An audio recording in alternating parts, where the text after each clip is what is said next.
大家好，秋冬季节温差比较大，人们容易感冒而引发咳嗽。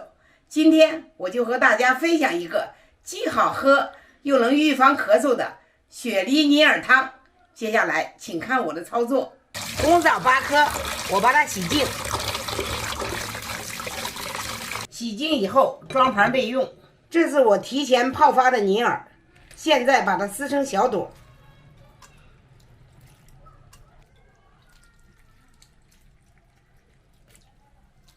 摘好以后再次清洗一遍，同样装盘备用。准备一个大雪梨，把它洗净削皮，剔出梨核，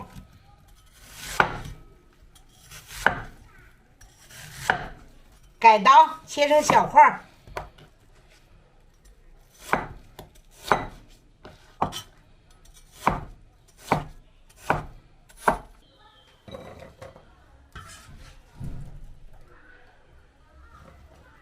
最后准备一把枸杞，一把冰糖，这就是雪梨银耳汤要用到的所有食材。准备一个干净的大砂锅，把红枣、雪梨、银耳全部倒进去，加入适量的清水，一次加够，加到这个程度就可以了。盖上盖子，开大火，先将梨汤熬开。砂锅的保温性特别好，用它煲汤效果更佳。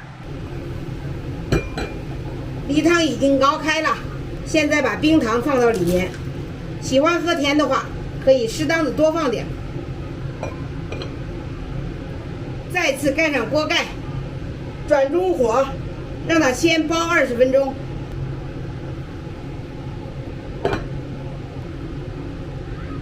梨汤已经熬了20分钟了，这银耳里的胶原蛋白已经熬出来了。最后把枸杞放到里面，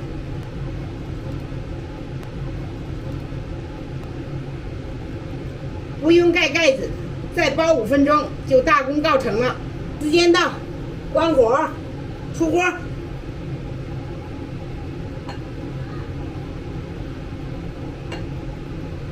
香甜爽口、润肺止咳的雪梨银耳汤就做好了。做法特别简单，大家学会了没有？今天的视频就分享到这里，咱们下期再见，拜拜。